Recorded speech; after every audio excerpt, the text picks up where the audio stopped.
fuera su invasión, sino por dentro. Esto tiene que ver mucho con la respuesta inmunitaria, tiene que ver con la generación de citoquinas, con la respuesta inflamatoria, que puede ser moderada, puede estar suprimida o puede ser exacerbada. Estos patotipos tienen modelos propios de producción de enfermedad, los vamos a mencionar a continuación, ¿no? Aquí está la imagen con todos los patotipos al mismo tiempo, aquellos que atacan desde afuera, aquellos que se meten a la célula. Entonces vamos a empezar primero a reconocer los factores de virulencia de ese Escherichia coli. Tiene varios elementos de virulencia, algunos que le facilitan la movilidad, que es el caso de los flagelos. Tiene también un sistema de enzimas abundantes y tiene también una serie de elementos protectores o mecanismos protectores de la respuesta inmunitaria. Por ejemplo, puede responder frente al estrés oxidativo. Esta bacteria puede escaparse del estrés oxidativo, puede anular las especies reactivas de oxígeno, puede inactivarlas. Lo mismo puede hacer a través de la expulsión de los antibióticos, utilizando este factor de virulencia que se llaman bombas de flujo. Las bombas de flujo son proteínas transmembrana que funcionan como canales y que se ubican en la membrana externa. No olvidemos que este es un gram negativo, tiene membrana externa. Entonces allí voy a tener proteínas que van a expulsar los antibióticos del espacio periplásmico hacia el exterior, evitando justamente la muerte. Y también son capaces de formar biopelícula.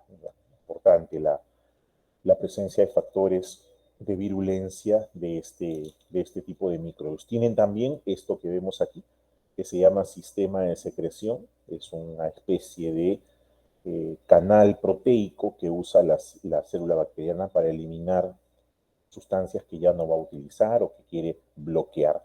Entonces, estos factores de virulencia agrupados así pueden ser las adhesinas, ¿no? Este tipo de enterobacterias tiene adhesinas, Escherichia coli, tiene adhesinas fimbriales, pilis y también afimbriales. Posee, sintetiza y libera moléculas que van a servir para quelar el hierro, sideróforo se llama, moléculas para evadir la respuesta inmunitaria y moléculas que van a servir para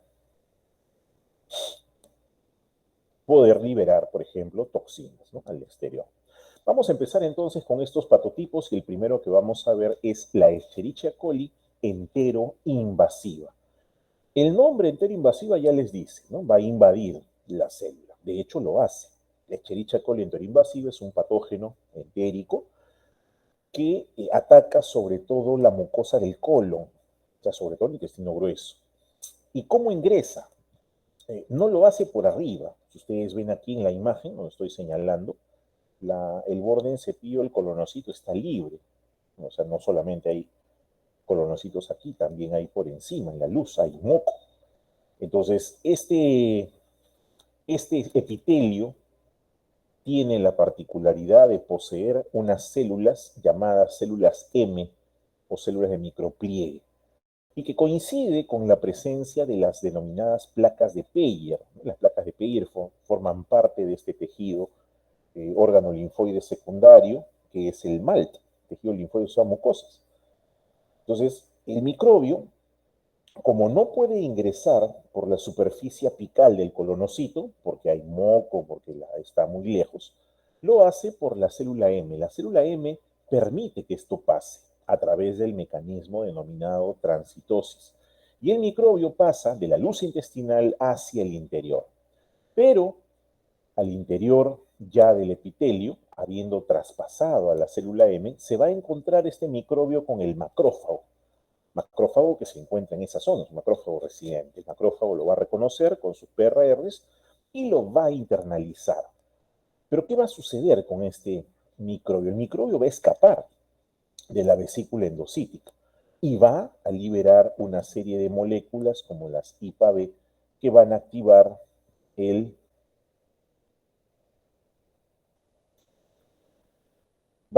la vía de las caspasas, causando la muerte del macrófago y la liberación de grandes cantidades de interleuquina 8. Como saben, la interleuquina 8 es una quimioquina que atrae neutrófilos. Entonces, Una vez que ha matado al macrófago, esta Escherichia coli enteroinvasiva va a tomar contacto con la célula del colonocito, pero ya no por arriba, sino a nivel basal, ya no por la parte apical. Y utilizando sus proteínas de adhesión, las internalinas, la IPA-B, uy, ¿qué pasó? ¿Se perdió? ¿Se perdió la imagen? Me sale en blanco.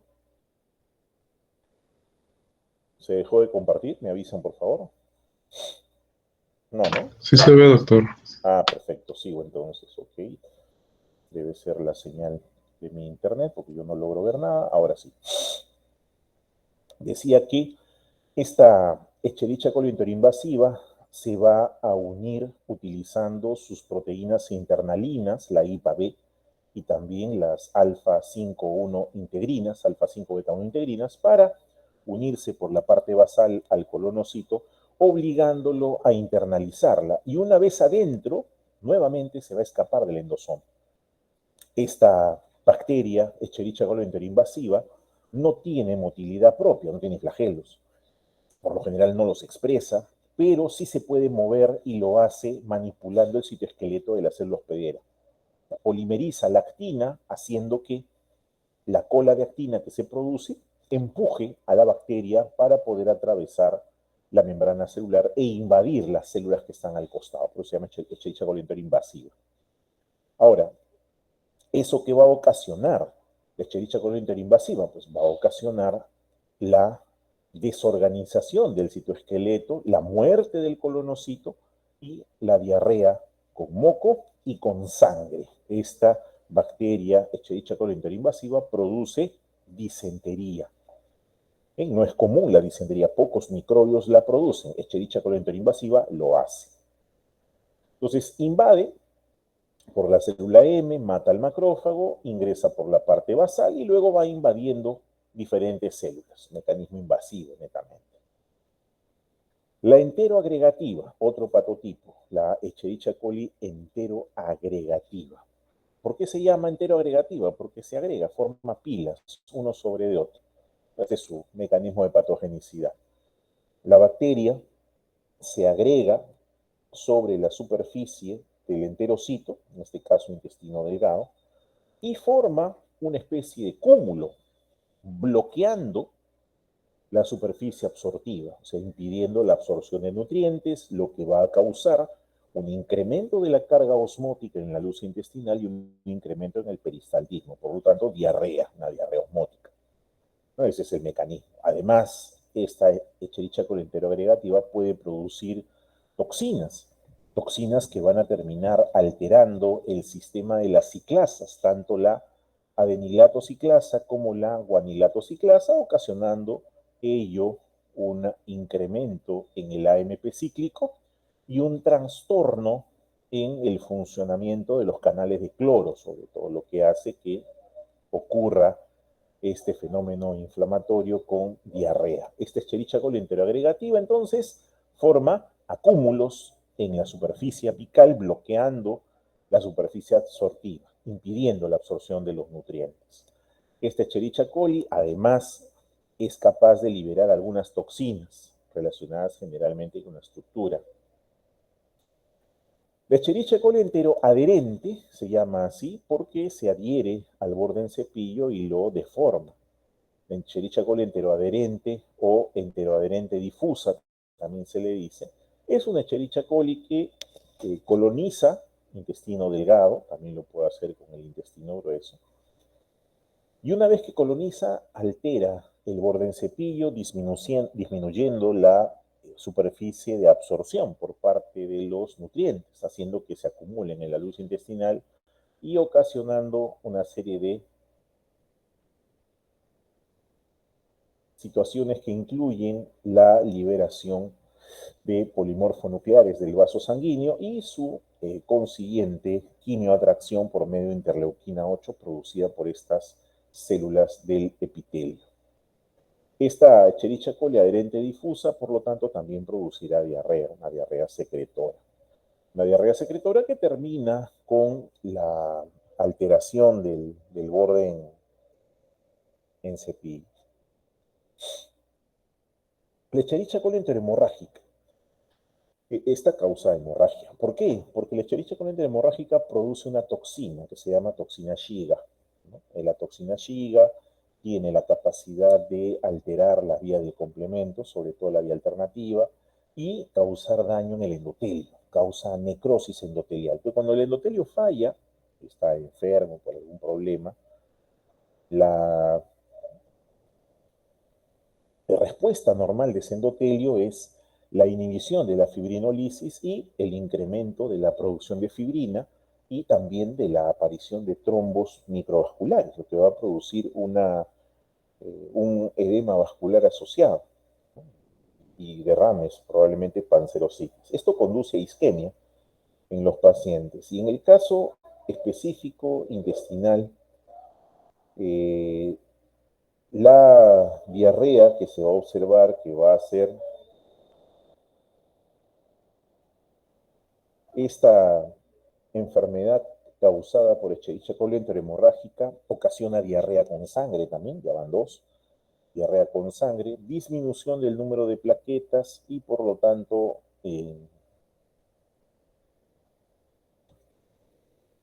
conduciendo al paciente no solamente a una trombocitopenia, sino también a una anemia, porque hay ruptura de hematíes, y a una sobrecarga renal de proteínas, lo que conduce a una necrosis tubular aguda, insuficiencia renal aguda, y pudiéndose también observar en algunos pacientes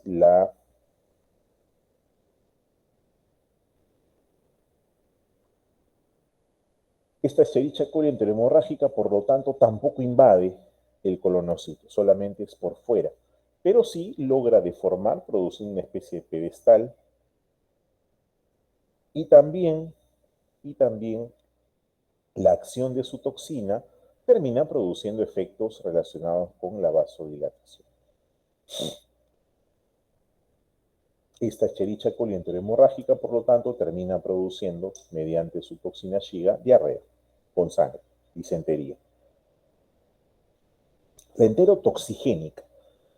La enterotoxigénica se llama así porque produce toxinas.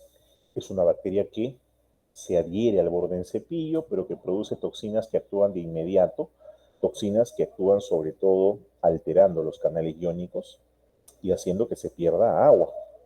Esta Escherichia coli enterotoxigénica también produce toxinas, las toxinas termoestables y las toxinas termoresistentes. En ambos casos termina alterándose la vía de las quinasas y también termina el incremento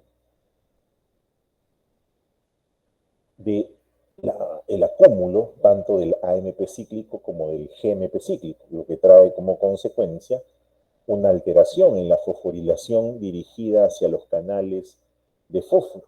Y esto inhibe, a su vez, la secreción de cloro e inhibe también la reabsorción de sodio y de cloruro, con lo cual la estabilidad osmótica de esta célula se ha perdido y está condenada a morir. Esta misma Escherichia coli enterotoxigénica, al producir este tipo de toxinas, favorece la respuesta inmunitaria. ¿Por qué? Porque los factores de colonización aumentan mucho más. Esta Escherichia coli enterotoxigénica puede entonces producir enfermedad asociada muchas veces a medidas higiénicas deficientes o contaminación cruzada. En el caso de la preparación de alimentos, donde primero se corta la carne y luego los vegetales, tipo de contaminación cruzada existe. La Escherichia coli enteropatógena, que es otro patotipo. Esta Escherichia coli enteropatógena se llama así porque se adhiere al epitelio, deforma el borde en cepillo, formando una especie de pedestal y una alteración de todo el ciclo celular, conduciendo a la célula al borde de la muerte. Esta Escherichia coli enteropatógena tiene la particularidad de tener este sistema llamado sistema de secreción de tipo 3, que funciona como si fuese una jeringa molecular, permitiendo que la bacteria pueda inyectar proteínas, factores de virulencia, dentro de las células hospederas, en nuestras células.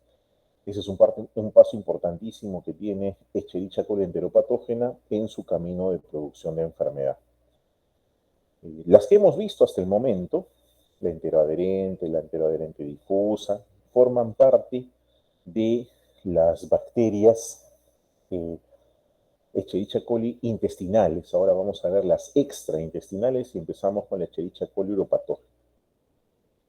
La Escherichia coli uropatógena tiene varios factores de virulencia, algunos relacionados con la adhesión, la gran mayoría, otros relacionados con la producción de toxinas y otros con la competencia frente a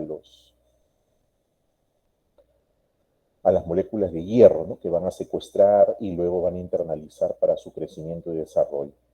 Entonces, estos factores de virulencia, que son abundantes, le permiten a la bacteria acceder a otros y luego expresarlos para mejorar su capacidad de adherencia al tejido y por consiguiente su invasión. Esos factores de virulencia son varios, ¿no? Veo que hay muchos de ellos que están siendo resguardados, ¿no? El mecanismo mediante el cual se produce la infección urinaria en este caso es un mecanismo ascendente, significa que empieza de abajo hacia arriba, o sea que la bacteria ingresa por la uretra, eso es lo que estoy tratando de decir, y a partir de allí puede ascender. Lo hace a través de la vejiga, vence la resistencia de las válvulas vesico-ureterales y sigue ascendiendo por el uréter. Y si no hay tratamiento rápido, puede llegar tranquilamente al parénquima renal y producir pielonefritis. Ahora, su mecanismo de patogenicidad empieza, en este caso, cuando la Escherichia coli uropatógena llega al epitelio de la vejiga o de la uretra. En este caso, la bacteria expresa su primera adhesina, que es el pili de tipo 1, y esa adhesina le permite unirse a unas proteínas del epitelio nuestro llamado uroplaquina. Entonces se van a unir allí. Una vez que se unen, manipulan el citoesqueleto para hacerse internalizar y una vez adentro empiezan a matar a todas las células saludables, produciendo una serie de lesiones que con el tiempo pueden cronificarse. Por lo tanto, sus mecanismos de patogenicidad netamente son invasivos, tratando de eh, llegar o alcanzar niveles mucho más altos en cuanto a la estructura de ese paciente. Luego está la Escherichia coli asociada a meninges, llamada también extraintestinal. Esta Escherichia coli neuromeningia o asociada a meninges tiene su propio mecanismo de patogenicidad. Por ejemplo, esta bacteria, esta Escherichia coli enteromeningia, tiene una cápsula bastante gruesa. Esa cápsula le permite evitar el complemento, le permite evitar la fagocitosis y también, como no, evitar a la célula dendrítica. ¿Por qué? Porque lo que haga la célula dendrítica en su proceso de maduración redituará en la conducción de la propia patogenicidad y la erradicación total de esta enfermedad. Esta bacteria puede inclusive traslocarse y pasar o atravesar la barrera hematoencefálica. A diferencia de la Escherichia coli uropatógena, esta también expresa pili tipo 1, pero sus receptores son diferentes, los celulares. Y tiene la particularidad también de resistir a la fagocitosis. Por lo tanto, cuando el macrófago la fagocite, la inguya, no la va a poder destruir, va a necesitar la ayuda posteriormente del linfocito. Las enfermedades asociadas están en relación con el tipo de enfermedad que se va a presentar. Podemos, por ejemplo, en el caso del cerebro está la Escherichia coli neuromeningia, en el caso de torrente sanguíneo, pues estará Escherichia coli uropatógena y Escherichia coli enteromeningia. Y afecta, evidentemente, intestino delgado e intestino grueso, en algunos casos riñón, estamos hablando de la uropatógena. Luego, el género Klebsiella. El género Klebsiella es un género que abarca a muchos oportunistas, pero lo estudiamos en esta parte por una especie en particular que se llama Klebsiella pneumoniae. Empezamos con la Klebsiella pneumoniae, una bacteria muy conocida en nuestros laboratorios porque eh, logra este tipo de colonias bien aisladas. Se nota que eh, que tiene una cápsula bastante gruesa por el tipo de colonia que se expresa. Y justamente es esa cápsula gruesa la que la hace formidablemente resistente a los factores de destrucción. Por ejemplo, es normal que esta bacteria tenga esto, pared celular, sí, tenga cápsula, sí, es normal, pero esa cápsula puede sobreexpresarse, como vemos aquí, está sobreexpresado. Y esa hiperpresentación de la cápsula obedece justamente a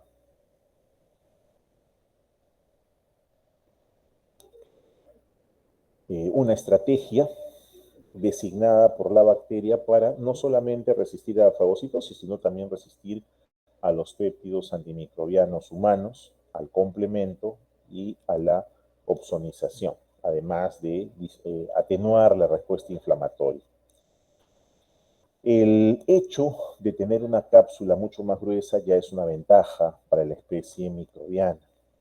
Esa, ese tipo de, de factores de virulencia son muy importantes, le permiten a la bacteria desarrollarse mucho mejor. Entonces, no solamente es la cápsula gruesa, sino también el entorno que logra alterarse. Puede inhibir la fagocitosis, puede inhibir la análisis bacteriana, entre otros. Sus mecanismos de patogenicidad radican en la afectación, que generalmente es de epitelio en la unión con el colon, y la Klebsiella lo que hace es inmunomodular, o sea, empieza a manejar la respuesta inmunitaria de acuerdo a la necesidad que cree que existe. Esta, esta interacción entre esta célula con la inmunidad me trae a colación el,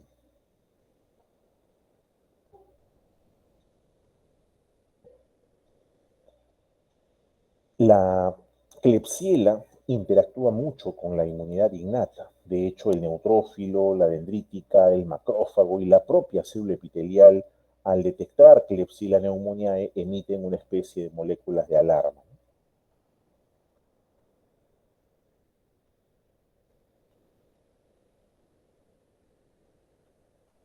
Esta inmunidad innata termina dándole paso a la adaptativa, tanto al T como al natural killer, y suele estimular el desarrollo de más opciones, una mayor cantidad de macrófagos, neutrófilos, liberación de citoquinas proinflamatorias. Y eso, o sea,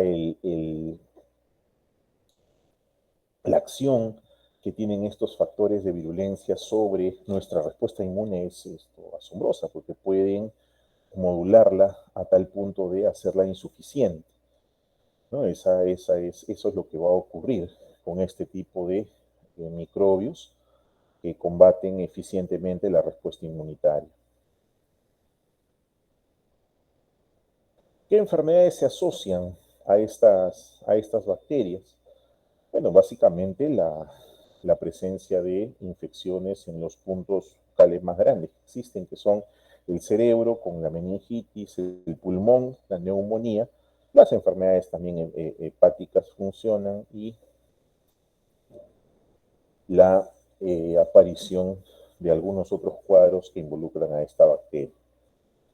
El espectro de enfermedad inclusive cambia cuando estamos evaluando una Klebsiella hipervirulenta versus una Klebsiella sana.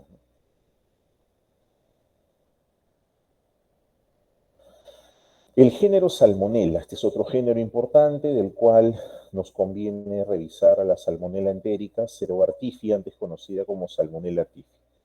Salmonella typhi es otra de las bacterias ejemplo, ¿no? Igual que el estáfilo. Es una bacteria que es gram negativa para empezar, forma cápsula, tiene flagelos, es una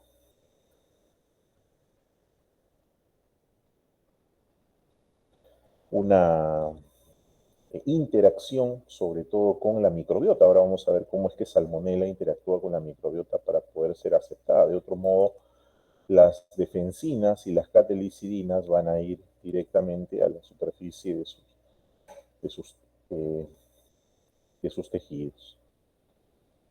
Los factores de virulencia de esta bacteria, de esta Salmonella typhi,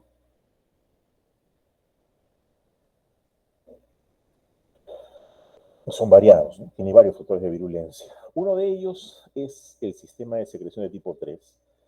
Los sistemas de secreción bacterianos funcionan como una especie de jeringa molecular, permitiéndole sacarlo de adentro hacia afuera o de adentro eh, hacia otra célula, en este caso las células hospederas, ¿no? Y las proteínas que van ingresando están dirigidas a destrucción nada más. Aquí podemos señalar el papel que juega Salmonella typhi en equilibrio con la microbiota. Genera un ambiente bastante tóxico a través del secuestro de la salmonellina R.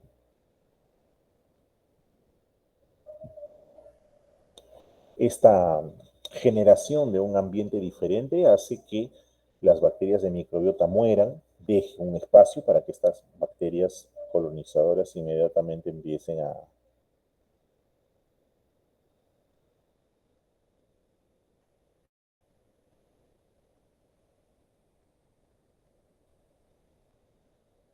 Otro de los componentes importantes de esta salmonela es su gran capacidad de generar citoquinas proinflamatorias como interleuquina 8 y por lo tanto favorecer la migración de los neutrófilos a la zona de infección. Y tiene también dentro de sus factores de virulencia el desarrollo de una especie de remodelación del citoesqueleto, lo que hace que la célula pues también pueda deformarse. Esta, esta infección eh, va a desencadenar un cuadro de inflamación, pero esta es una bacteria que causa bastante destrucción y que puede, dado su estatus, ¿no?, de completamente provisional, que puede eh, multiplicarse formando inclusive lo que nosotros llamamos como abscesos. El absceso es una colecta, un grupo de microbios que van a resistir durante largos periodos de tiempo si es que no se detecta inclusive, ¿no? Ahora, Salmonella es conocida por causar contaminación asociada a alimentos, sobre todo en los 12.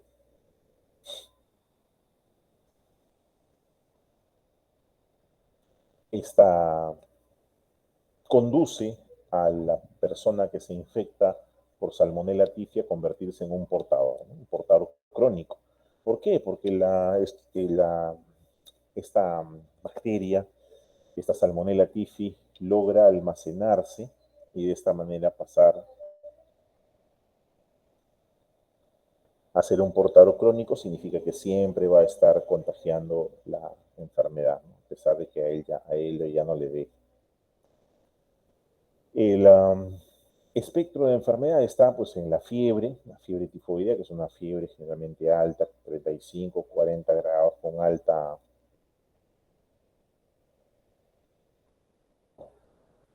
La afectación en este caso por Salmonella typhi no es netamente dirigida hacia un órgano en particular, sino en general, ¿no?, se evalúa. El otro género es la Yersinia. Vamos a hablar de Yersinia pestis. Ya ustedes nos contarán acerca de la Yersinia enterocolítica y la pseudotuberculosa. La Yersinia, bacilo gram negativo, bastante corto, con flagelo.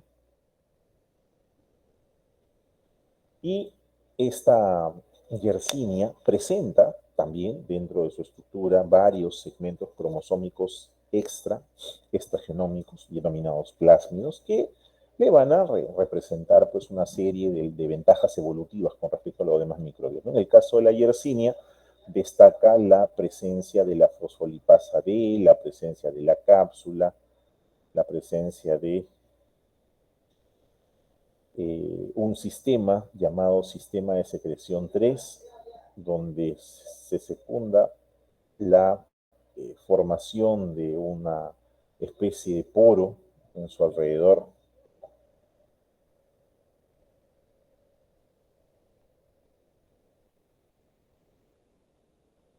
La, el sistema de secreción, este que vemos aquí abajo, el sistema de secreción de tipo 3, permite a la bacteria inyectarle a la célula hospedera las proteínas que necesita que se ejecuten. Es un mecanismo de invasión bastante dirigido y que garantiza que no quede pues esto, ningún tipo de acúmulo de competencia a ese nivel, ¿no? Este tipo de factores de virulencia se evalúan a partir de este sistema de secreción de tipo 3.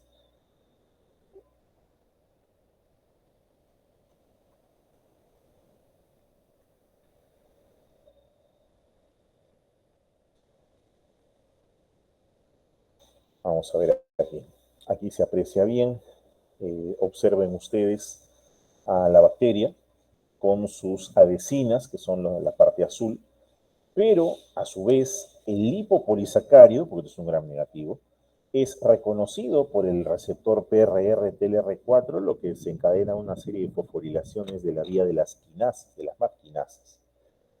Y también vemos aquí cómo funciona este aparato de secreción de tipo 3, que no es otra cosa que una jeringa molecular, el inyectosoma. Y ese inyectosoma va a contribuir con la producción de citoquinas, va a contribuir con la supervivencia celular, lo mismo con el pseudo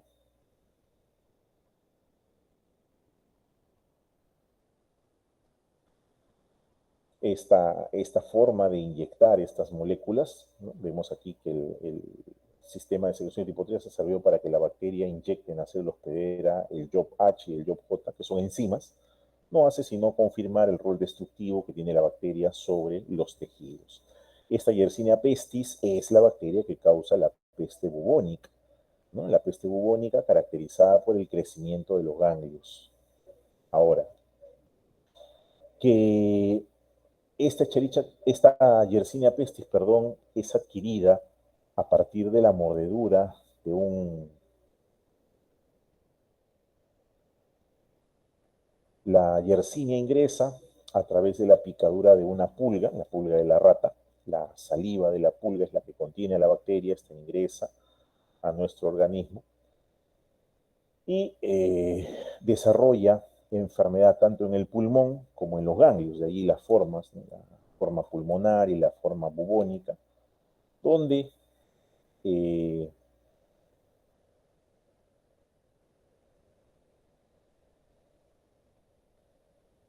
la, las enfermedades, les mencionaba, son dos.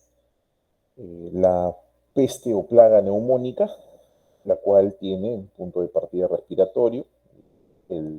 Lo que hace el paciente es neumonía. Y la que está en el número 2, que es la peste o la plaga bubónica, ¿no? Que es más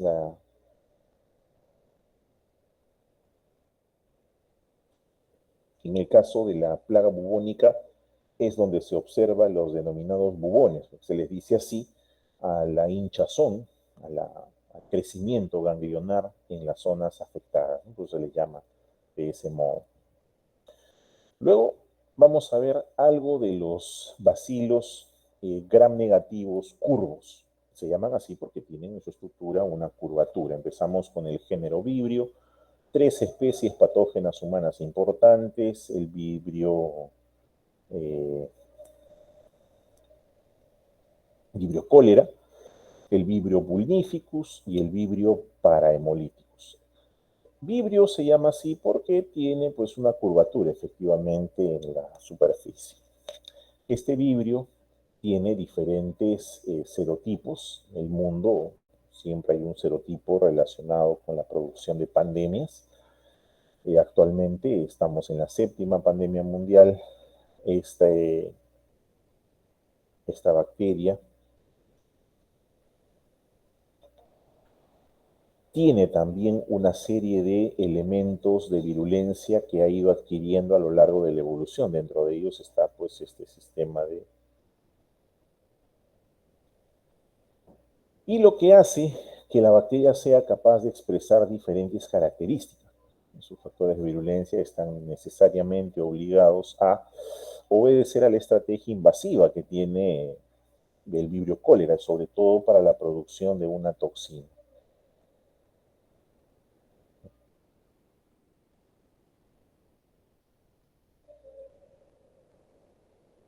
El vibrio cólera produce una gastroenteritis llamada cólera y que consiste en una diarrea eminentemente acuosa. ¿No? Inclusive se describe la diarrea como agua de lavado de arroz. ¿No? Cuando lavan el arroz, el agua campesina, manchada, blanquecina, y eso es lo que se ve con el cólera, ¿no? Por eso se le llama así. Esta presencia de estos factores de virulencia obedece generalmente al tipo o estilo de vida que tiene el paciente. La, el vibrio cólera logra formar muchas veces biopelícula en el propio epitelio y produce su toxina. De hecho, es la toxina la que termina produciendo enfermedad. La toxina colérica es una toxina de acción dirigida a un grupo de células.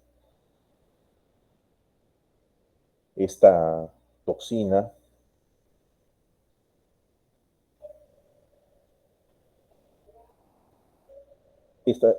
este vibrio cólera, perdón, aquí, tiene la particularidad de que cuando invade lo hace en grandes cantidades. O sea, la dosis infectante es bien alta. Estamos hablando de 100.000 bacterias para poder ser infectado con cólera. Esto se debe a que esta bacteria suele ser destruida por el ácido gástrico. Entonces necesita invadir bastante cantidad. Y hay dos factores asociados aquí, no solamente la toxina colérica, sino también el pili corregulado por toxina, ¿no? Que es el que... Esta, este vibrio cólera también tiene un sistema de secreción, en este caso tipo 1 de tipo 2, que le permite sacar el contenido de la, el contenido de la toxina al exterior. El funcionamiento de la toxina comienza cuando la bacteria se adhiere al epitelio, libera sus proteínas de adherencia, luego su toxina y finalmente el trastorno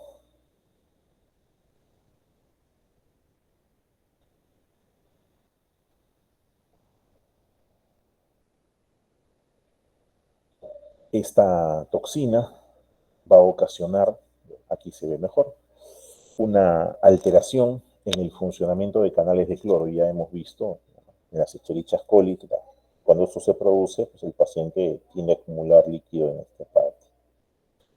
La formación de estos haces, de estos cúmulos bacterianos es frecuente en la superficie absortiva y lo hacen pues para liberar su toxina y que esa toxina quede y libere, porque no termina causando también la muerte celular. El vibrio cólera también compite con la microbiota. De hecho, la microbiota suele progresar mucho más rápido, que este medio de cultivo lleva antibióticos.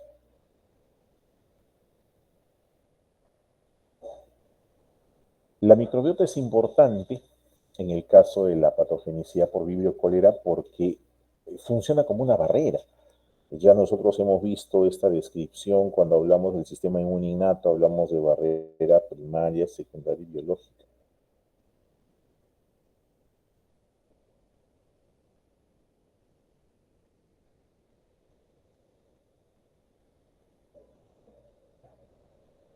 Esta microbiota, al ser desplazada por esta bacteria, termina brindándole pues un espacio mediante el cual el vibrio cólera va a ingresar, se va a establecer en el tejido y empezará producir su biopelícula y producir también su toxina, la cual va a ser aprovechada, internalizada por el propio epitelio y va a producir pues lo que ya se conoce, ¿no? Que es la propia enfermedad. Entonces la microbiota es importante aquí. Con respecto a la respuesta inmunitaria, pues es la misma respuesta que se da frente a patógenos extracelulares.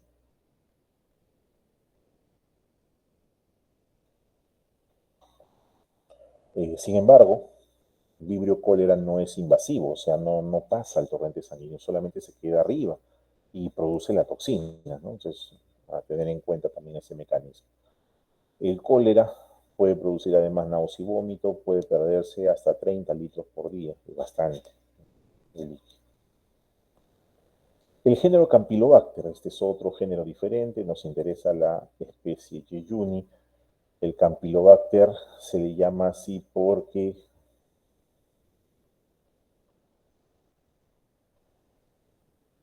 sobre Campylobacter podemos decir que habita normalmente en el intestino de las aves, es un patógeno de microbiota de aves, y que eventualmente a través de la carne, los huevos o la leche pasa hacia la comida.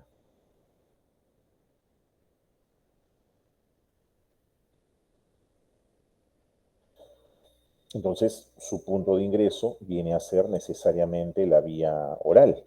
Y a partir de allí es que Campylobacter expresa todo su arsenal de factores de virulencia, porque tiene factores de virulencia dirigidos a movilizarse, tiene flagelo, a adherirse, a invadir y a romper las moléculas proteicas de las células hospederas, o sea, tiene proteasas para eso.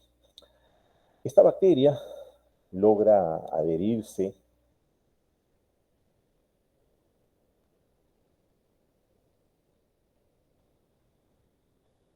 La interacción de Campylobacter con el sistema inmune innato es importante también, toda vez que la defensa se activa y no solamente los macrófagos, sino también los neutrófilos acuden en esa defensa. Sin embargo, dentro de su mecanismo de patogenicidad, nosotros podemos ver el abordaje en tres puntos del epitelio. O sea, si esta es la bacteria, el Campylobacter, esta bacteria puede invadir directamente la célula desde la solicitud de avanzar. Puede también atravesar las uniones intercelulares, tiene enzimas para romper las uniones intercelulares y también puede intentar sobrevivir dentro de la célula. Finalmente es un anaerobio facultativo. O sea, puede sobrevivir dentro de la propia célula hospedera.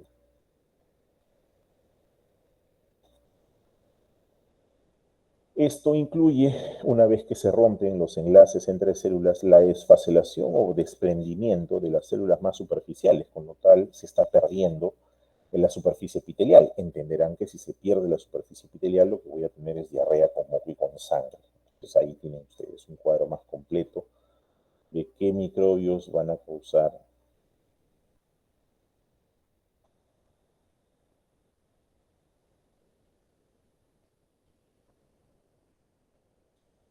Por lo tanto, la diarrea que vamos a observar será diarrea con moco y eventualmente podremos ver también diarrea con sangre.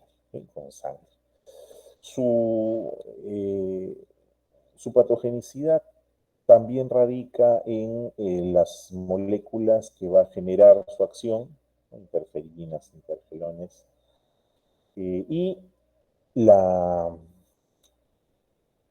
cantidad de microbios que ingresan suele estar entre 50.000 y 100.000 a dosis infectante, pero lo que produce, sobre todo a nivel de la respuesta inmune, es una respuesta de defensa, ¿no? De defensa frente a tanto al neutrófilo como a célula dendrítica y al macrófago. Ahora, el espectro de enfermedades es amplio, no solamente abarca el sistema nervioso central, o sea, no todo es meningitis, también hay otro tipo de enfermedades, pero son bastante variadas, o sea, puede afectar prácticamente cualquier tejido. Y hay una que llama la atención y que se denomina síndrome de Guillain-Barré. Síndrome de Guillain-Barré obedece a un mecanismo patogénico que significa mimetismo, o sea, la bacteria eh, adquiere o sintetiza, si es que no lo tiene, una proteína que es utilizada por alguna de nuestras estructuras celulares. Y eso pasa justamente en el síndrome de Guillain-Barré con la mielina, porque los anticuerpos que se producen frente a la mielina son similares, casi igualitos a los anticuerpos que se han producido durante la respuesta frente a Campylobacter, ¿no? Un síndrome postinfeccioso en realidad. Me explico, a ver. Nosotros, el paciente, se infecta con Campylobacter. El paciente inmunocompetente hace su tratamiento y su respuesta inmunitaria es producción de anticuerpos contra la estructura fosfolipídica de Campylobacter. Pero sucede que la mielina tiene una estructura parecida. Y cuando el anticuerpo está circulando, va a unirse a la vaina de mielina y eso va a desencadenar el cuadro de parálisis progresiva. Fuera de eso, puede invadir y producir enfermedad prácticamente en cualquier tejido, incluye la piel y los huesos. Entonces, su presentación clínica: diarrea acuosa, diarrea sanguinolenta, dolor abdominal, fiebre. Las secuelas que deja el síndrome Guillain-Barré y su variante, el Miller-Fisher, y también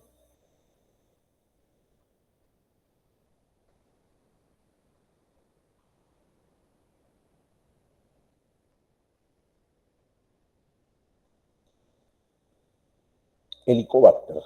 Esta es otra bacteria prototipo también en cuanto a patogenicidad. La especie más conocida es Helicobacter pylori, descubierta a razón de las investigaciones asociadas justamente con patogenicidad bacteriana. Una bacteria que, como ustedes ven, tiene dos curvaturas, tiene flagelos en un solo polo y que tiene abundantes factores de virulencia, dentro de los cuales destacan factores enzimáticos, como por ejemplo la ureasa. Tiene también elementos de motilidad, como los flagelos, que le permiten desplazarse. Tiene una estructura proteica que funciona para eliminar iones, bombas de flujo, entre otros. Estos factores de virulencia, ahí está el flagelo, la ureasa, las exotoxinas, las enzimas secretoras, ¿no? Todos ellos forman parte de, de los mecanismos de patogenicidad de este Helicobacter pylori. Aquí vemos más descripción de sus factores de virulencia, tanto los lipopolisacáridos, por ser una bacteria gram negativa, el peptidoglucano, no, tiene una pared celular delgada, de todas maneras la tiene, la ureasa. Inclusive sus moléculas de adhesión, que se expresan en un momento clave. Hay dos moléculas de adhesión importantes en Campylobacter. Una es la molécula SAP-A, ¿no? SAP, que significa sialil, eh, es una adhesina que se relaciona con el ácido ciálico, o sea, el receptor celular nuestro es el ácido ciálico, y ácido ciálico tenemos en todos nuestros tejidos. Y el otro es el receptor de Lewis B, que es un receptor que lo expresan solamente aquellas personas que tienen el grupo sanguíneo Lewis B, ¿no? Entonces, no todos lo tenemos. Eso hace que la susceptibilidad por infecciones por Helicobacter pylori sea mayor en las personas que sí lo tienen. ¿Cuál es la mecánica de la invasión? La voy a poner aquí, en esta se explica. Helicobacter pylori ingresa a nuestro cuerpo por la vía digestiva. Es una bacteria patógena intestinal, por lo tanto, su ingreso es por vía digestiva. Al ingresar con la comida o con el agua, la bacteria pasa de la faringe al esófago y de ahí cae al lago mucoso del estómago. ¿Y qué va a haber en el estómago? Si ustedes recuerdan su estructura del estómago, tienen el epitelio, encima del epitelio hay moco y encima del moco hay líquido. En este caso hay ácido clorhídrico, con pH de 1 a 3, o sea, recontra ácido. No vamos a encontrar otra cosa más allí. Entonces, cuando cae la bacteria a este lago mucoso en el estómago, el ambiente es hostil, es ácido. Casi ninguna bacteria sobrevive a ese pH. Por eso es que no hay microbiota en el estómago. Pero esta bacteria, este Helicobacter pylori, activa un factor de virulencia llamado ureasa. La ureasa es una enzima. La ureasa hidroliza la urea. Y al hidrolizar la urea, se terminan produciendo metabolitos, se producen protones, hidrogeniones, se produce también amoníaco, los cuales, actuando con la anhidrasa carbónica, terminan produciendo bicarbonato. El bicarbonato es un tampón, es un buffer, que lo que hace es elevar el pH, y dejarlo cercano a la alcalinidad, ¿no? Al neutral, al 7. Entonces, con eso, ya el Helicobacter vence su primer obstáculo, que era el ácido, pero sigue el segundo, porque debajo de ese ácido, ¿qué cosa hay? Moco. Pero no es un moco cualquiera, no es un moco laxo, no es un moco suelto, es un moco duro, es un moco grueso. Y el Helicobacter tiene que atravesarlo. Entonces, pero para poder atravesarlo hay que romperlo. Entonces, ¿qué hace el Helicobacter? En su polo anterior tiene unas bombas de flujo que lo que hacen es liberar eh, enzimas llamadas mucinasas. Las mucinasas empiezan a romper los enlaces del moco, haciendo que este moco se vuelva flácido, se vuelva suelto. Inmediatamente la bacteria activa el movimiento de sus flagelos, haciéndose propulsar para bajar hasta tomar contacto con el epitelio. Eso es lo que va a suceder.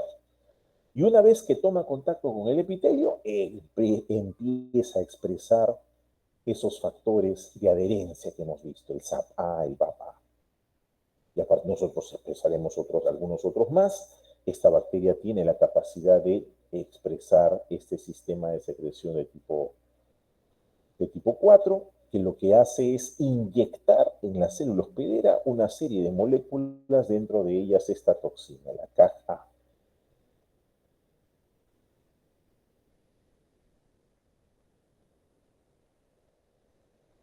Finalmente, las proteínas inyectadas por parte del Helicobacter en la célula hospedera terminan cambiando el citoesqueleto y promoviendo cambios morfológicos y proliferación celular, la cual vamos a ver expresada en apoptosis, en vacuolización y, como no, en la aparición de cambios de tipo neoplásico, ¿no? Porque está relacionada, está comprobado que Helicobacter pylori está relacionado con el cáncer de estómago.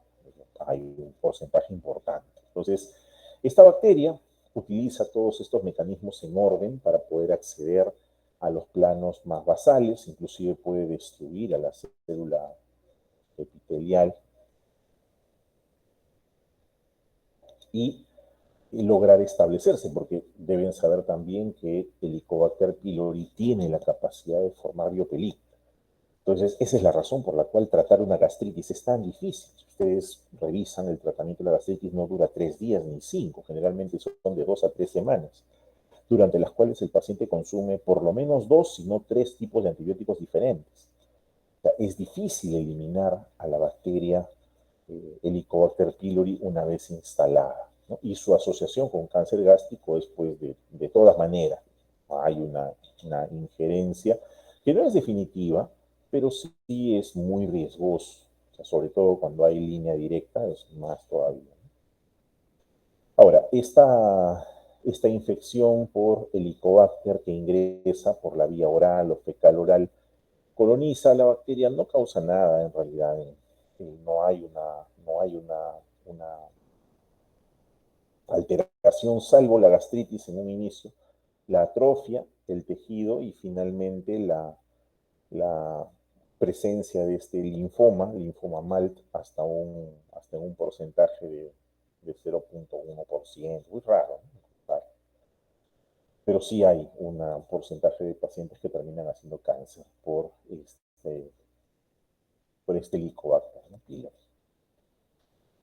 Bien, los bacilos gram negativos no fermentadores se llaman así porque no fermentan los azúcares, los oxidan.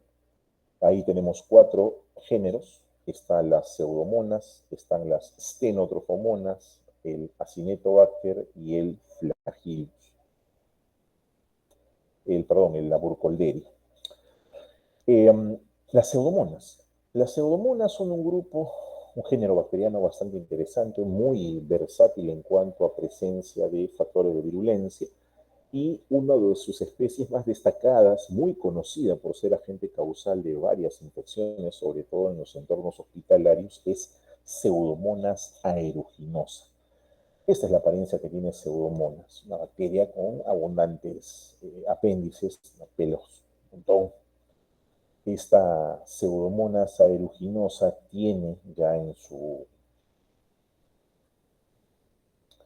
su conformación una serie de elementos, como por ejemplo los pili, el,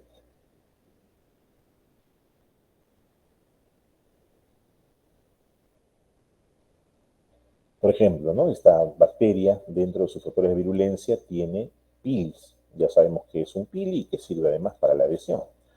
Tiene además un sistema de secreción de tipo 3. ¿Qué cosa es? Un pili que le permite inyectar directamente toxinas a la célula hospedera.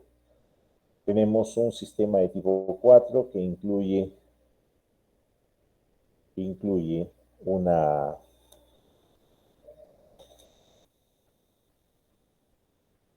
liberación de un elemento que forma parte de la cara externa, de la membrana externa de este gram negativo, que es la endotoxina, recordemos que es el lípido A.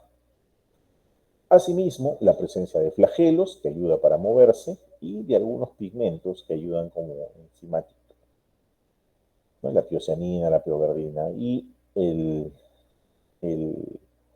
esta biopelícula que forma suele ser, pues evidentemente, antifagocítica, ¿no? Con esa finalidad la forma.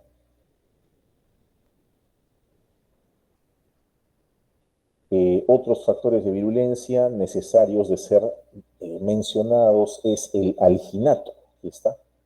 El alginato es la materia prima más importante eh, para la formación de biopelícula, lo mismo que los ramnolípidos. En el caso de elevación inmune, tenemos a la fosfatasa alcalina y a la elastasa. En el caso de la motilidad, puedo utilizar el flagelo y también el pili tipo 4, y así por el estilo. Estos factores de virulencia están distribuidos a lo largo de toda su estructura, su citoplasma tiene todos sus elementos a la mano para poderlos utilizar de inmediato, de hecho lo hace con relativo éxito. Esta Pseudomonas aeruginosa puede también, en estos casos, inyectar proteínas o enzimas listas ya en el citoplasma de la célula hospedera, haciendo que esta célula hospedera muera, ¿no? Y de esta manera la bacteria se alimenta. Es una particularidad que la tiene Pseudomonas aeruginosa también. Y por ello puede producir enfermedad pues, en diferentes tejidos. Es conocido las infecciones que causa en el parénquima pulmonar, sobre todo en aquellos pacientes con dificultad o algún tipo de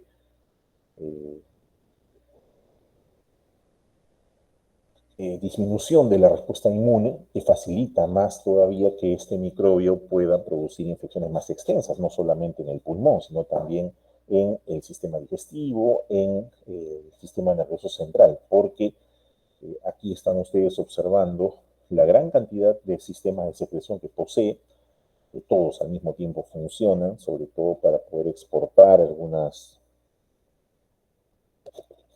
Esta bacteria ofrece además la posibilidad de formar una biopelícula muy resistente con la base del alginato como parte de su matriz extracelular y la generación de resistencia antimicrobiana con el manejo de algunos eh, factores de virulencia que contribuyen a ello, dentro de los cuales está la producción enzimática, por ejemplo, de beta-lactamasas y también la producción de algunas toxinas. Esta bacteria puede utilizar ya lo que ya se usa, que es las bombas de flujo. Puede también utilizar una permeabilidad reducida de membrana.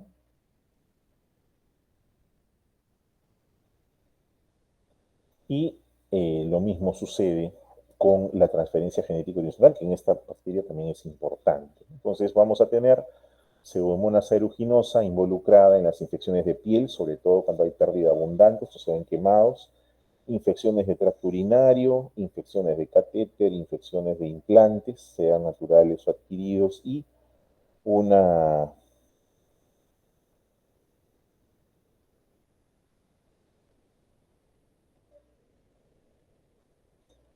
otra de las infecciones que podemos ver en Pseudomonas aeruginosa, aparte de la neumonía, es la osteomielitis, ¿no? También está asociada sobre todo a pacientes a quienes se les ha implantado una prótesis. Y por lo tanto sus enfermedades pues, son variadas en función de ello, ¿no? Puede producir enfermedad, por ejemplo, la otitis externa maligna, llamada también oído del nadador, puede producir infecciones hospitalarias, puede producir meningitis.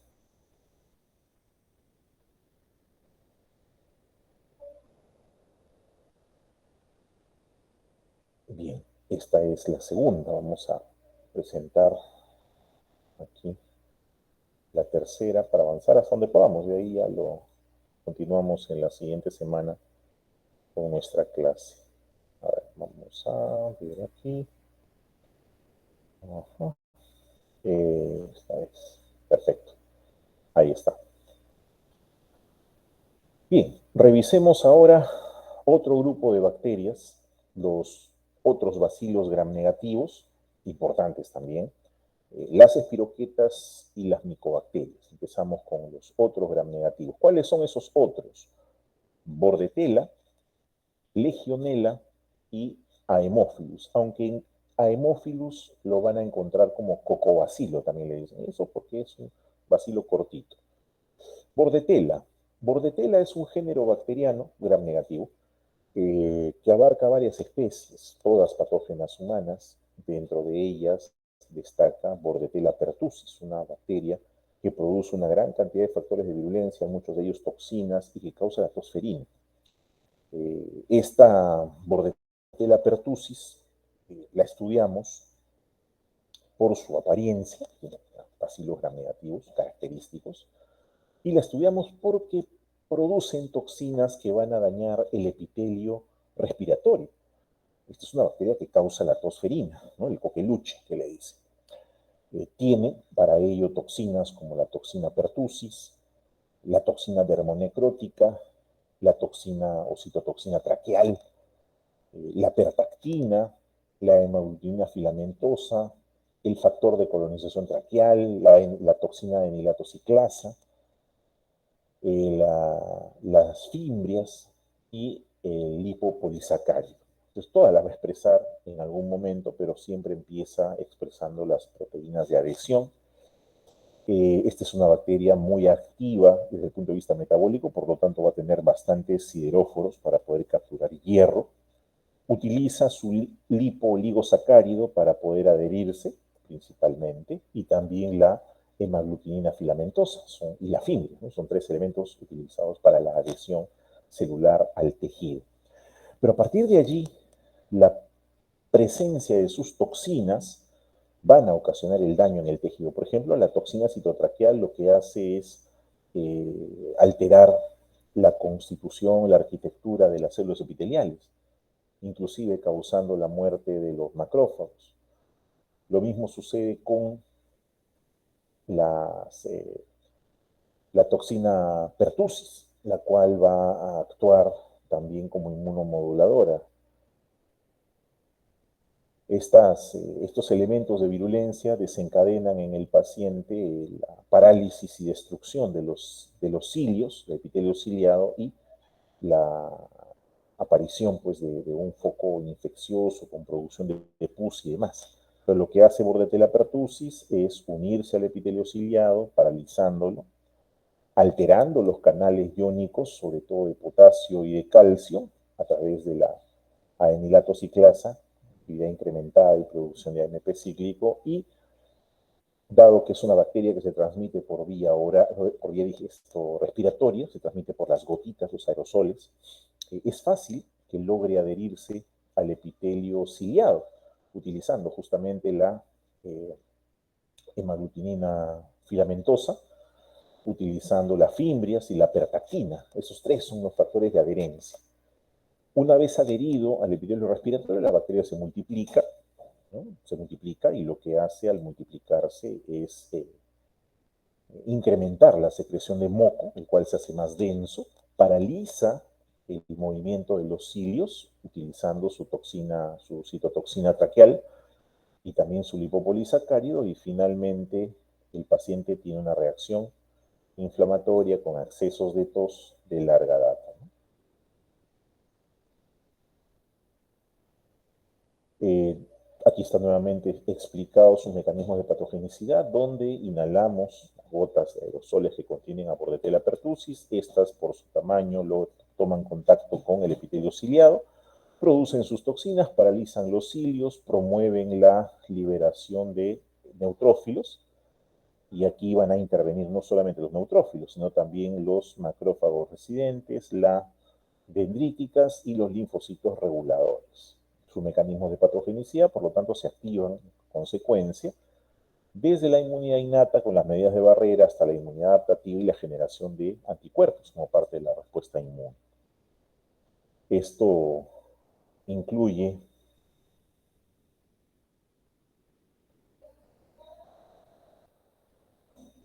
la, una de sus toxinas, que es la toxina pertussis, tiene la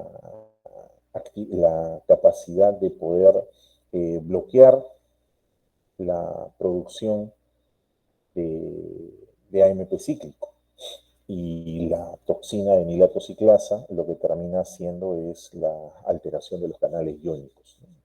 En cualquiera de los dos casos, lo que termina causando es la muerte celular.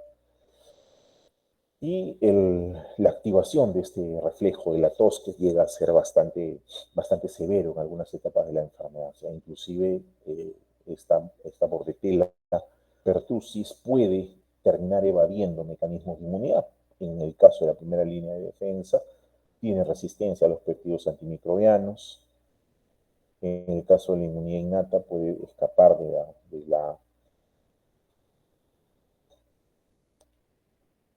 del complemento, puede inclusive bloquear la acción de los macrófagos alveolares, y evitar, obviamente, la fagocitosis. Lo mismo va a suceder con las respuestas adaptativas. Puede inhibir la migración de la célula dendrítica al ganglio linfático, impidiendo su maduración. Puede activar de manera impropia el linfocito T, bloqueando muchas veces las respuestas T helper 1, que fue el fiebre 17, y la propia respuesta por anticuerpos. La toxina pertussis es muy activa en ese sentido. No solamente puede dañar al epitelio, ocasionando que las uniones estrechas se separen, haciendo el epitelio más vulnerable, sino que también inhibe la fagocitosis, inhibe la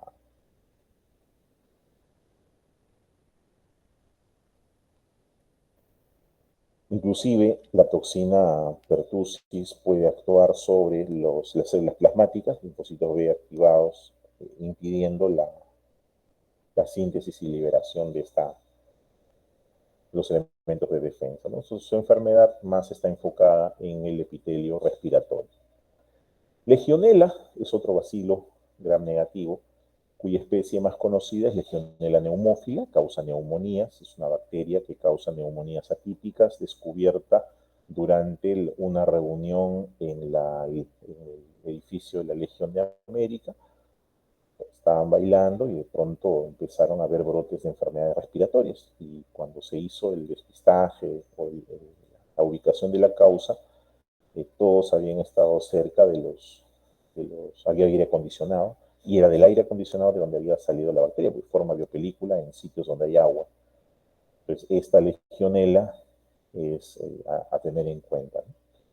Sus factores de virulencia también son variados, factores de virulencia dirigidos a adherirse al tejido, pero de alguna manera la, esta legionela puede inhibir muchas veces la apoptosis, o puede también promover la activación de los sistemas de secreción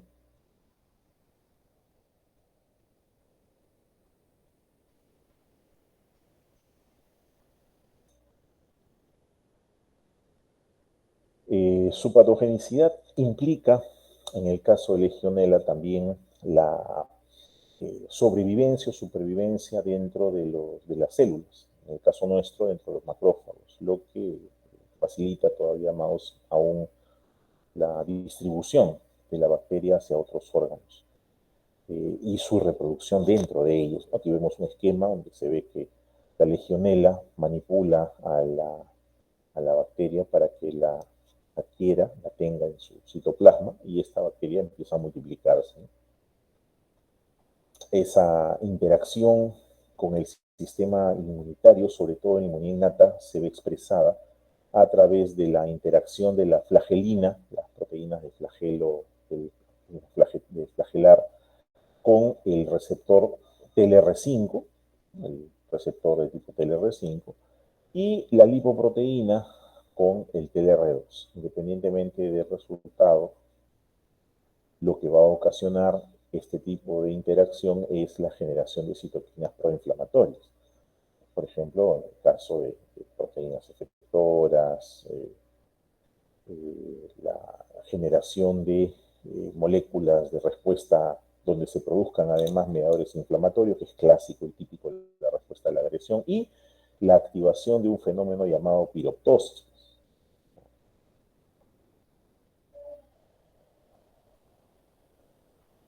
Otro de sus mecanismos de patogenicidad incluye la adhesión mediante la formación de biopelícula. Es una bacteria que forma mucha biopelícula y eso facilita su diseminación a otros órganos y sistemas, ¿no? Estos mecanismos de patogenicidad involucran necesariamente una serie de condiciones de susceptibilidad para el hospedero. Estamos hablando de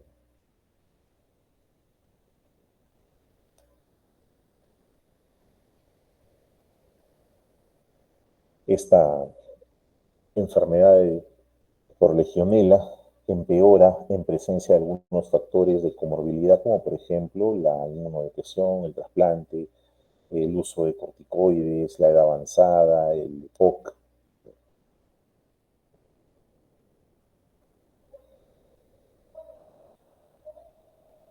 Asimismo, bueno, aquí está la enfermedad asociada, la enfermedad del legionario, que básicamente tiene afectación pulmonar, pero también puede extenderse hacia otros órganos. El género Haemophilus. El género Haemophilus es un género bastante particular porque tiene muchas especies que inclusive forman parte de la microbiota accesoria. Nos interesa para ahora el Haemophilus influenzae tipo B, Cocobacilo gram negativo, que tiene una cápsula, una envoltura bastante importante en cuanto a su composición. Tiene una cápsula formada por un azúcar que se llama ribosil ribitol fosfato.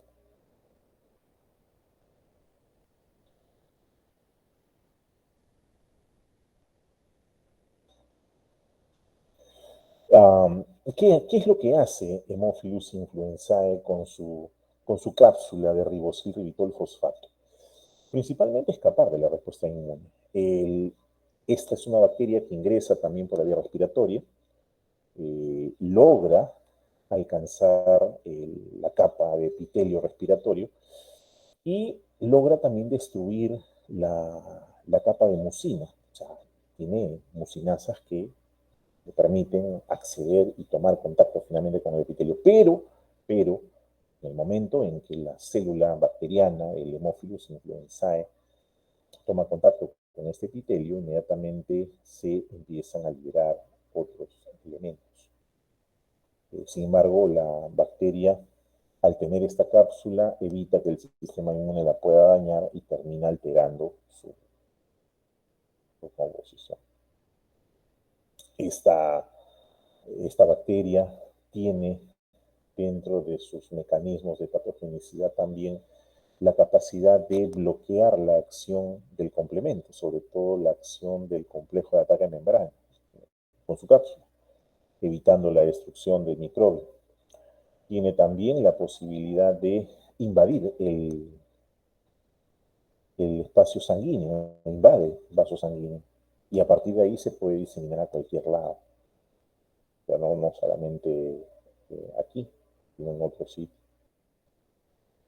Y eso, sumado a que es un gram negativo y cuando la bacteria muere se libera la endotoxina, pues genera un cuadro inflamatorio mucho más grande, ¿no? De hecho, esa es una bacteria que puede llegar a causar no solamente otitis media, neumonía, sino también una inflamación severa de la epiglotis, ¿no? La epiglotitis también es causada por este tipo de bacteria.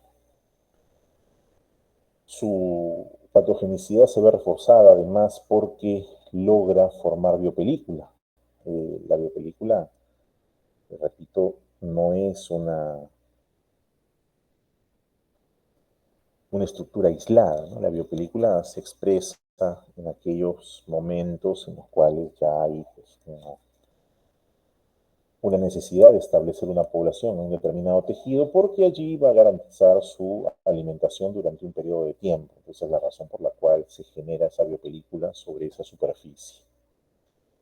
Las infecciones por hemófilis o influenza generalmente abarcan el tracto respiratorio alto. Estamos hablando de epiglotitis, sinusitis, traqueobronquitis, otitis media, aunque si pasa sangre puede causar meningitis y también puede causar bacteriemia o neumonías. Las espiroquetas. Las espiroquetas son bacterias que tienen una serie de curvaturas, ¿no? Como si fuesen un tornillo. Hay tres géneros de espiroquetas: el treponema, la borrelia y la leptospira.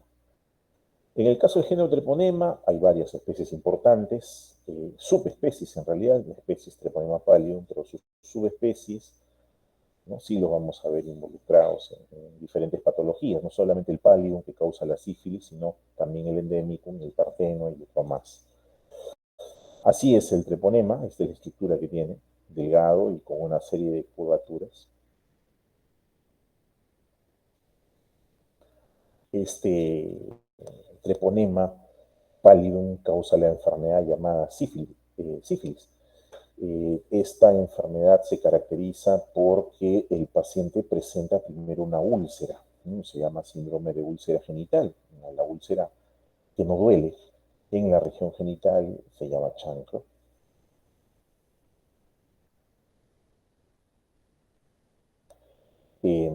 ¿Qué de particular tiene el treponema pallidum? Primero, su estructura. Al tener esta estructura curvada, no permite la visión con la tinción de Gram. Pero sí, lo que podemos hacer es observarlo en el microscopio de campo oscuro. Nos permite verlo bien detallado. Sus factores de virulencia básicamente son tres. Uno, las proteínas de membrana externa, que las va a utilizar como adhesinas. Dos, la hialuronidasa, que es una enzima que va a facilitar la llegada del treponema hasta el vaso sanguíneo. Y tres, la fibronectina, que es utilizada para prevenir fagocitosis. Estos factores de virulencia se van activando conforme son necesarios, pero la enfermedad en sí, la sífilis, tiene un camino bastante largo, tiene 3 etapas, puede durar bastantes décadas inclusive. Todo comienza con la infección por el treponema pallidum en el sitio de la infección, en el sitio de ingreso, que es la mucosa genital. A partir de allí aparece más o menos a las 2 o 3 semanas una lesión ulcerada que no duele, no arde, en el sitio de la infección. Es la lesión, se llama chancro, no es doloroso y eh, suele curar espontáneamente, inclusive sin tratamiento, más o menos a las 3 semanas. Pero de allí se pasa a la sífilis secundaria, donde el microbio, la bacteria, va diseminándose por todo el cuerpo, generando un rash generalizado, unas erupciones, ¿no?, rosadas, características, y también linfadenopatías. Y de allí la enfermedad entra en silencio, la sífilis latente. Ya al llegar al 50%, pues 50,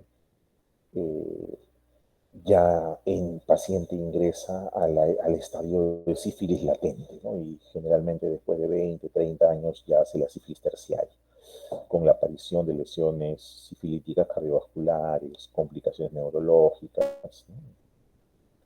Ahora, el, la infección sigue este camino natural, pero en algunos pacientes puede ocurrir la neurosífilis, o sea, tiene el cuadro neurológico, una neurosífilis. También puede afectar el oído medio, y también puede afectar el globo ocular, produciendo la sífilis ocular. Aquí ustedes están observando las lesiones. Esta es una lesión primaria de sífilis, una lesión ulcerada, chancro. La lesión secundaria, que es la aparición del rash, que no respeta plantas ni palmas de pies, es más, ahí aparece. Y la sífilis latente, ¿no? Donde no hay síntomas, puede durar, como ven aquí, hasta 30 años. Y ya la sífilis terciaria, donde sí hay una destrucción importante.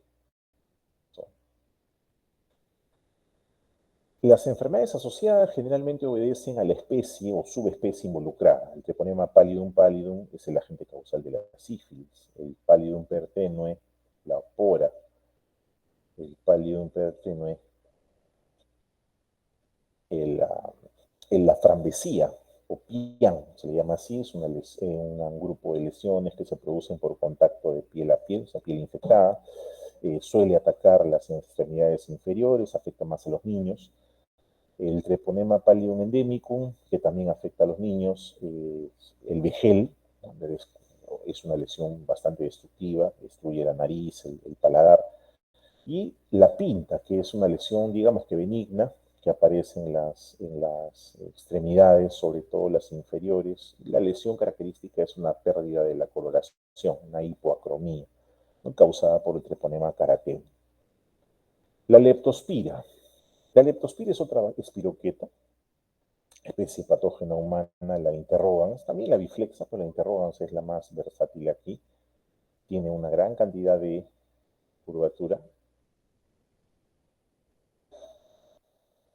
Esta leptospira se adquiere a partir del contacto con roedores, una bacteria que es causada por una zoonosis, bacterias que invaden animales, pero que a partir de ellos nosotros tomamos contacto, ¿no? A través de la orina o las heces de los animales. Es la clásica morfología espiroqueta con su flagelo axial, ¿no? Tiene la capacidad de poder expresarse en cualquier tipo de... Y eh, su virulencia destaca sobre todo por la presencia de algunas proteínas de membrana externa, el lipopolisacárido, el endoflagelo. El lipopolisacárido le brinda decinas, o sea, puede adherirse a los tejidos a partir de allí. Tiene algunas proteínas de, de, de expulsión, aparte de sus proteínas de membrana externa, también sus filamentos para el desplazamiento son importantes.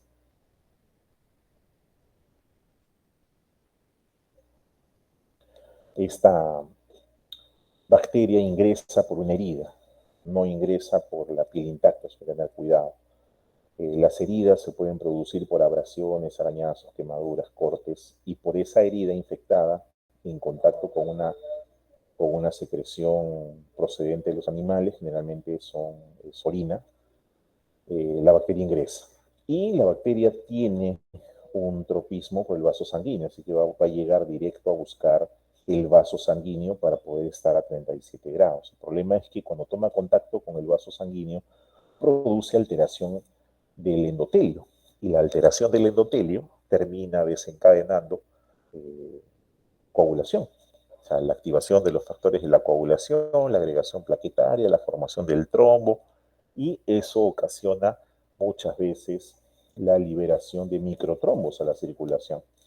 Y esos microtrombos terminan alterando el riñón, ¿no? Que es a donde también se dirige el, esta, esta bacteria, la leptospira.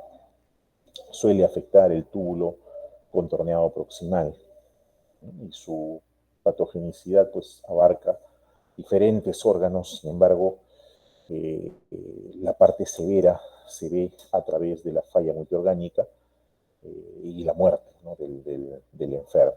Hay que tener en cuenta que padecer de leptospirosis es un factor de riesgo ocupacional, ¿no? Lo tienen todas las personas que trabajan, pues, o que tienen contacto con roedores, los veterinarios, los trabajadores que hacen limpieza de casa, los granjeros, ¿no? Los trabajadores que trabajan en desagüe no tienen ese riesgo, ¿no?, de tener esta enfermedad.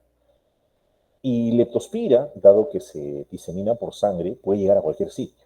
Puede afectar el endotelio, el hígado, el ojo, el riñón, las meninges, el pulmón, inclusive el aparato reproductivo. No hay zona en la cual no, no pueda producir complicaciones leptospira. Cualquier parte del cuerpo en realidad. Su interacción con el sistema inmune es interesante, toda vez que, si bien es cierto, promueve la acción del linfocito T helper 17, también eh, tiene un rol en la estimulación del macrófago en su forma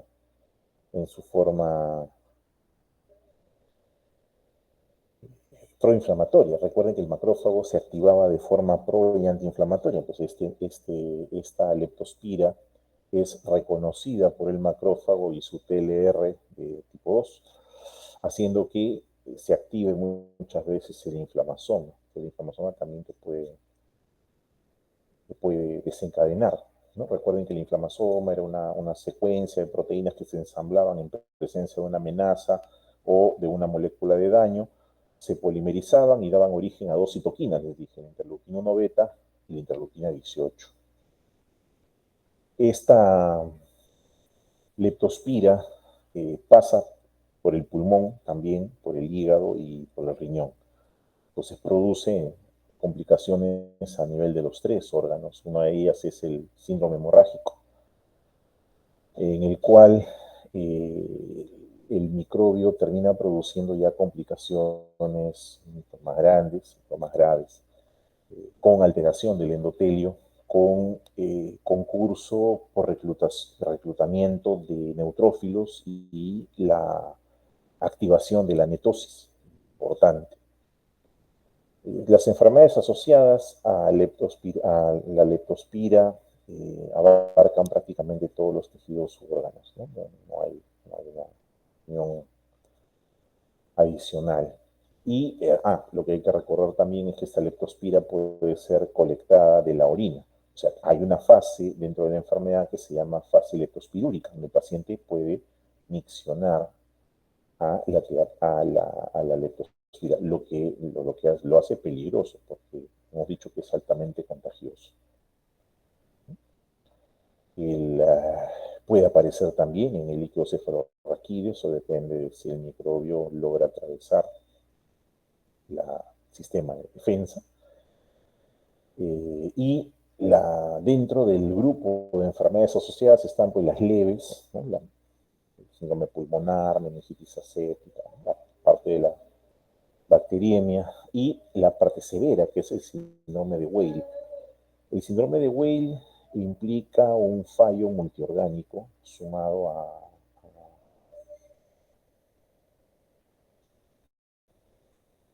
a una alteración a nivel del endotelio, lo que termina produciendo una agregación plaquetaria, disminución del número de plaquetas y aparición de los fenómenos purpúricos en estos pacientes, que si se hacen severos pueden terminar con sangrado, ¿no? Epistaxis, ¿no? Sangrado de encías, entre otros.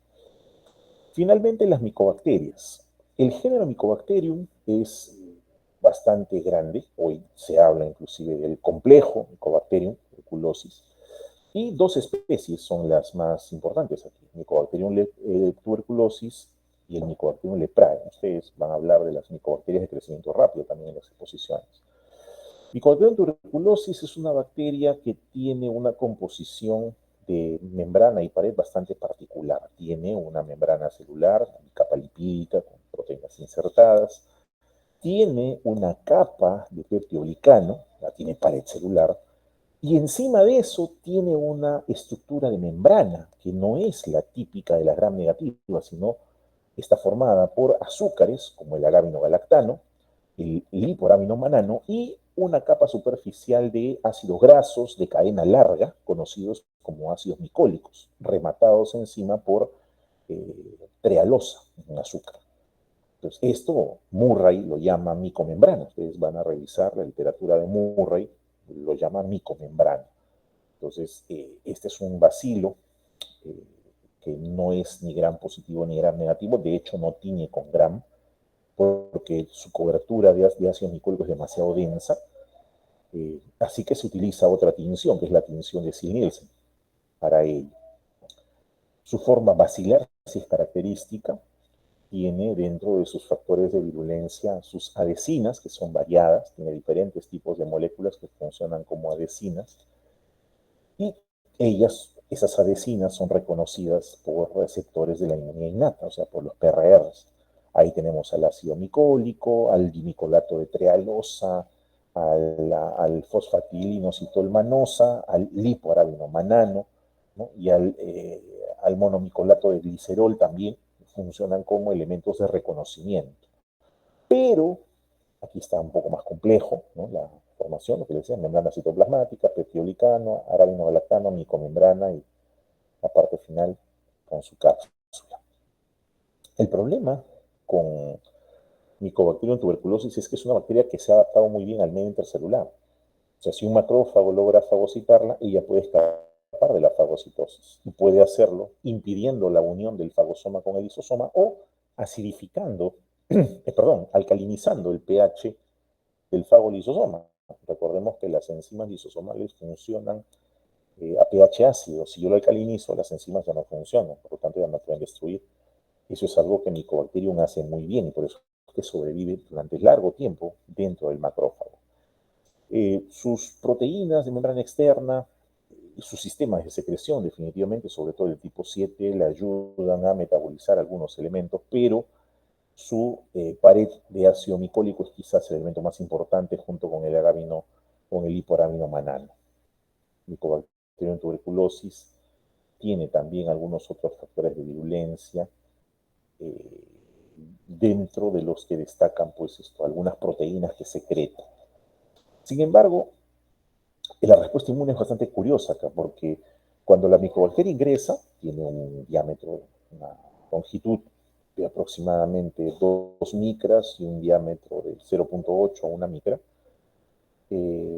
la micobacteria ingresa por la vía respiratoria, alcanza el alveolo y es reconocida por el macrófago alveolar. El macrófago alveolar lo va a reconocer con sus PRRs y lo va a internalizar, lo va a intentar fagocitar, pero no lo va a lograr. Esta bacteria se resiste a la fagocitosis. Entonces, la célula dendrítica, que sí puede capturar al microbio, lo va a procesar y se va a ir al ganglio a presentar su linfocito T. Entonces, con este tipo de antígeno, que es intracelular, el linfocito T se va a diferenciar en TGLP1. Ese TGLP1 va a regresar al tejido pulmonar y le va a brindar citoquinas de tipo interferón gamma a ese macrófago que no ha podido destruir a lo que ha fagocitado. En algún porcentaje lo va a lograr y en otro porcentaje no. Cuando el sistema inmune detecta que aún con el estímulo citocínico el macrófago no puede eliminar a todas las micobacterias, empieza a formar una especie de cerco o cárcel celular. Ese es el granuloma. O sea, las citoquinas hacen que empiece a formarse un cerco, ¿no? de células epitelioides, de macrófagos, de linfocitos, y al centro se queda el macrófago, los macrófagos que están infectados, las llamadas células espumosas. Y todo alrededor está rodeado de células funcionando y los linfocitos produciendo citoquinas para que esa unión permanezca, para que ese granuloma permanezca cerrado. Y de hecho, el granuloma permanecerá cerrado siempre y cuando, ¿no? Siempre que la inmunidad permanezca estable, la respuesta inmune sea suficiente. Porque si el paciente entra en inmunodepresión por alguna razón, ese granuloma se desarma y la micobacteria se escapa y produce ya la infección a otro nivel. Entonces, el funcionamiento del granuloma es interesante allí. La bacteria evita ser destruida, produce una serie de proteínas que, por ejemplo, pueden inhibir la fusión de fagosoma-lisosoma, que pueden inhibir la acidificación del fagosoma, protegiendo a la bacteria de la acción de los radicales oxidativos. Tiene una particularidad para poder resistir a esta fagocitosis.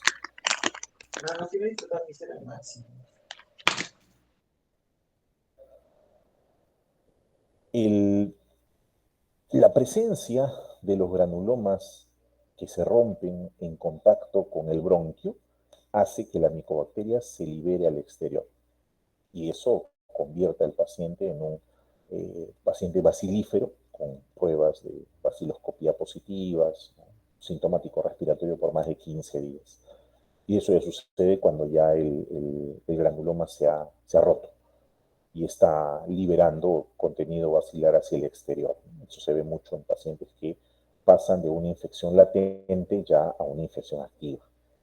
De hecho, gran parte de nosotros, este es un país endémico de tuberculosis, es que vamos a tener contacto en algún momento con este tipo de bacteria, la cual va a terminar siendo capturada por nuestro sistema inmune, envuelta en un granuloma y permanecerá allí durante un tiempo.